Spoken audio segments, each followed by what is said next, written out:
Mes chers afronobles, apparemment, certains d'entre vous se demandent si je n'ai pas un agenda caché. Oui, certains d'entre vous se posent cette question, me regardent avec suspicion, voire même avec méfiance. Par bonheur, je n'ai même pas besoin de répondre, puisque d'autres parmi vous, et je vous en remercie du fond du cœur, apportent la réponse à cette question. Comme ce frère. Je te disais, en fonction de ce que tu mettais sur ta chaîne, ça m'a motivé aussi dans ma lecture. Et en fait, le fait d'avoir accentué, tu vois, tout ce qui est lecture, tout ce qui est recherche, éducation, réveil de l'esprit, même quand j'ai une communication avec mon responsable, c'est le fait que je puisse placer les mots, quand il veut essayer de mettre un langage soutenu, qu'il voit que j'arrive à comprendre et à le suivre. Je sens dans son regard que c'est plus le mec que je voyais traîner, tu vois. Il a une certaine considération et j'ai compris que c'est une arme. Et c'est vraiment une arme. C'est pas vraiment pour le dire, pour faire de belles phrases, ça l'est vraiment. Okay. Donc vraiment les frères, continuez ce que vous faites, on aime bien. Et en fait, ouais, la lecture c'est important.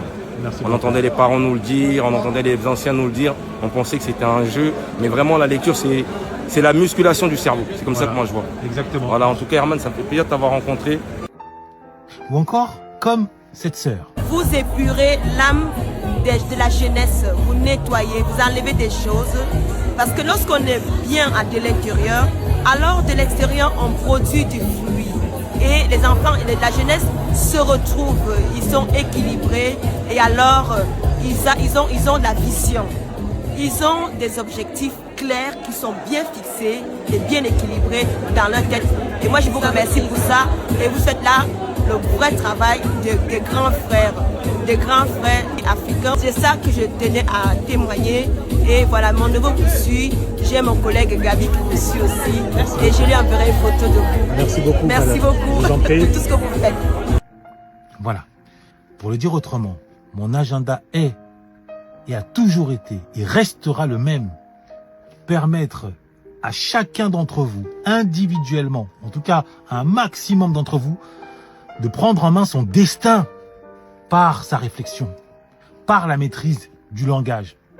Le langage étant l'instrument de pouvoir et d'élévation par excellence, le verbe, le logos, la rationalité.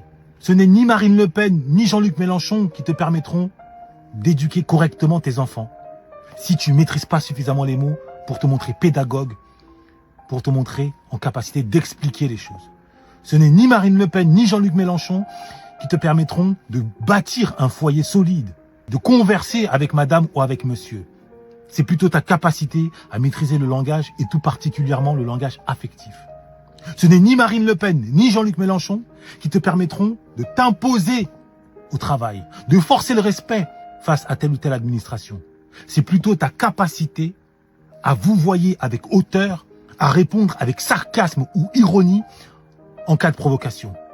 Et non avec vulgarité et emportement. Mon devoir, ma mission, mon agenda consiste à propulser individuellement autant d'afros que possible vers la meilleure version d'eux-mêmes, tantôt par le biais de nos formations, tantôt par le biais de l'émission que j'ai la chance de présenter et qui a priorisé la réflexion sur le divertissement. Et il ne s'agit pas d'être d'accord avec moi sur tel ou tel sujet d'actualité. Que chacun se le tienne pour dit. Et une bonne fois pour toutes, j'ose l'espérer. Noblesse oblige.